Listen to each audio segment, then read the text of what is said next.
Okay, this video is going to be about LTspiceACanalysis, and in my last video I did Theven and Norton, so let's just do a new page.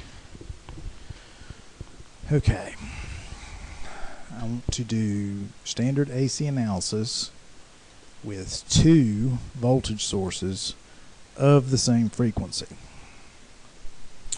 So voltage source number 1, voltage source number 2, and we'll put some resistors between them.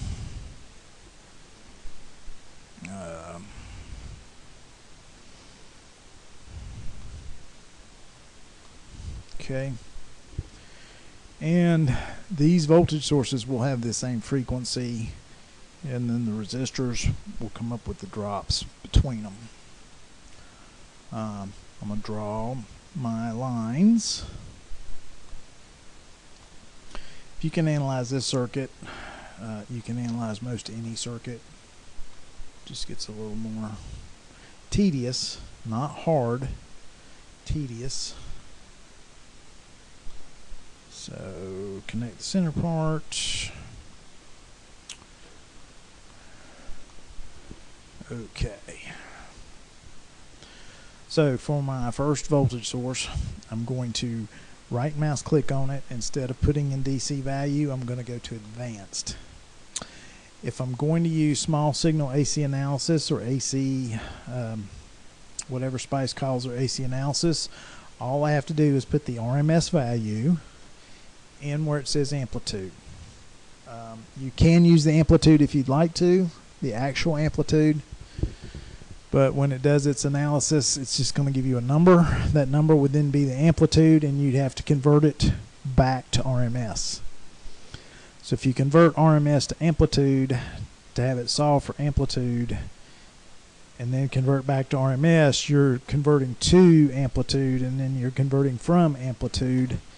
And so my whole point here is just use the RMS value that you're given. So let's say I'm given 5 volts. I don't have to worry about phase. That would be for a problem later when you get more into the field.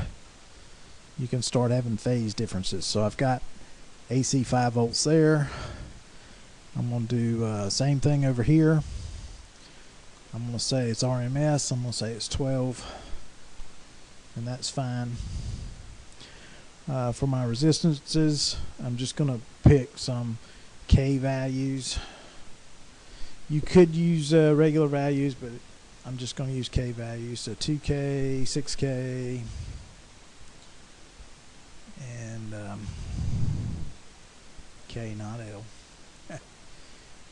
And 4K. There we go. So I put in some resistance values. I strongly recommend you go in and label your nodes. So label each wire, put a node label on it. Strongly recommend that.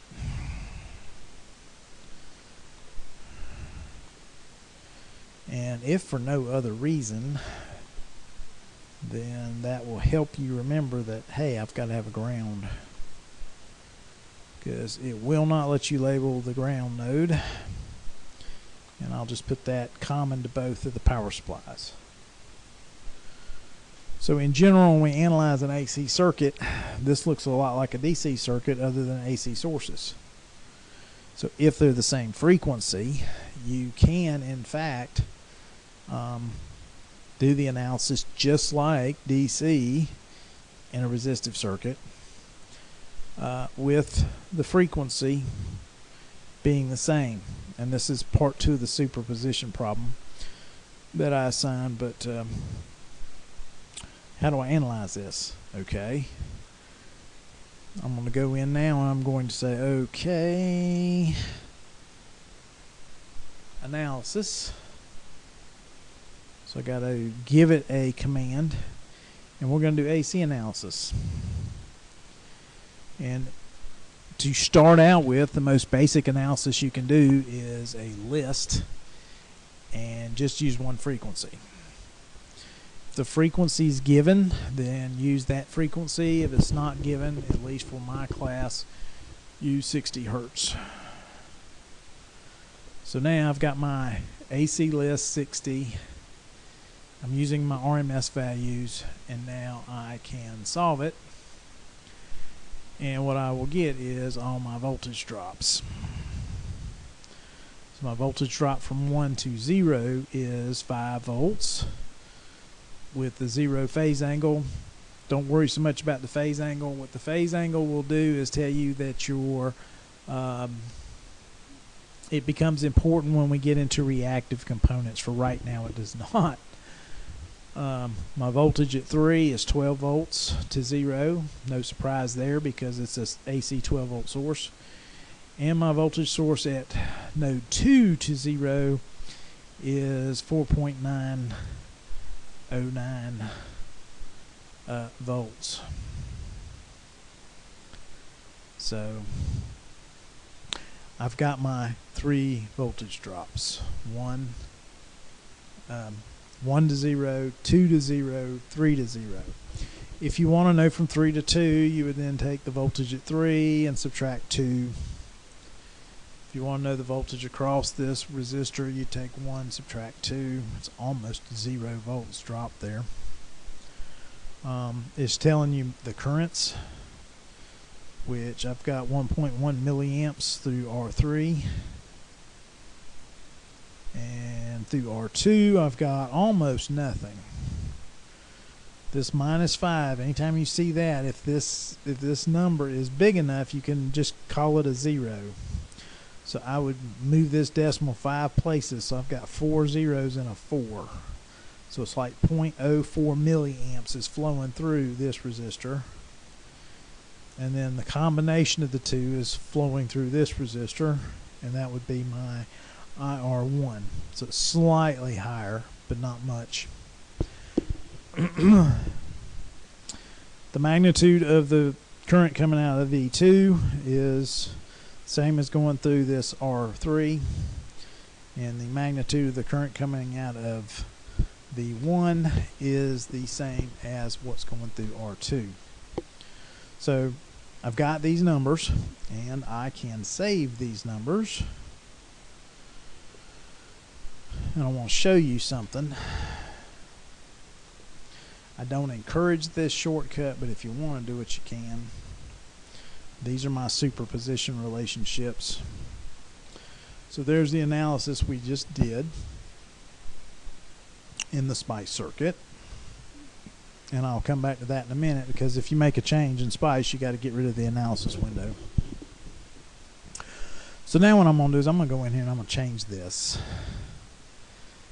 And I'm going to change it to just a DC value of 12.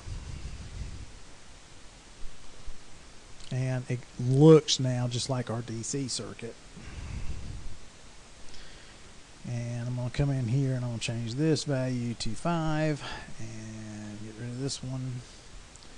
Click OK. And you could have a source that is mixing DC and AC, and LTspice lets you do that. I would suggest as a beginning student you would then stack. If you wanted a DC with an AC level on top, you would put 2 power supplies, one on top of each other, one DC, one AC, but you can do that. Okay, so now I'm back to a DC circuit just like we've always done.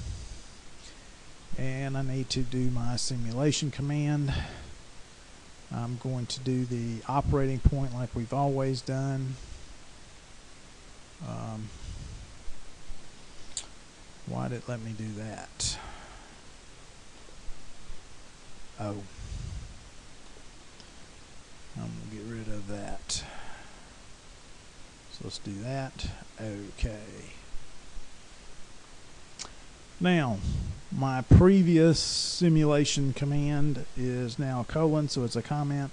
This is the one that it will actually look at. And so if I run this, I get these analysis windows. And what I want you to see is when you are same frequency and you're using RMS, how does that compare to a DC level. And what you'll see here is that the values are the same. There is no phase shift, but the 5's the 5, 12, 4.909, 0.001181. This is actually a negative. Ignore the minus sign. That's actually what this phase 180 means. It's minus. Just so you know, but that's more information than you need to know at this point, because we're trying to get you indoctrinated into this slowly. So all my currents are the same, all my voltage drops are the same, doing DC using DC levels as using AC RMS. And that is a truth. An AC RMS is the equivalent of a DC value. It's one of the definitions of it. There's a mathematical way to get there from peak and peak to peak, but it's the same. Now, if I'm in an AC circuit, I can't just move my meter to DC and measure it and get these values. I have to be able to measure on AC. So they are in fact different, but the numbers work out the same, which is kind of neat. And I thought I'd share that, and this is exactly how you can do when your frequencies are the same. If you know what your RMS values are, so AC, and you know they're at the same frequencies, then you can do it in a purely resistive circuit like this one. Later on in the course, we will add reactive components, and when we add reactive components, you won't be able to do it this way, but if it's a resistive only circuit, you can, and that's just handy to remember. Eventually we'll do a reactive component. I'll make another video and show you. And anyway, I want to show you that. So that is how you would do there we go. Solve for the same circuit, two AC sources, both of identical frequency and in phase. So if the frequency is the same, I don't have to use superposition. I can just solve it. This is the easiest. And so now if I have different AC voltage frequencies, I can't. So what I'm going to do is I'm going to make a transient video. So this is where I have to break it into two, do the analysis, combine them. This is where I can do the analysis in one shot, and I get the combined answers. And then this one, I'm going to do the transient part. And I thank you for watching.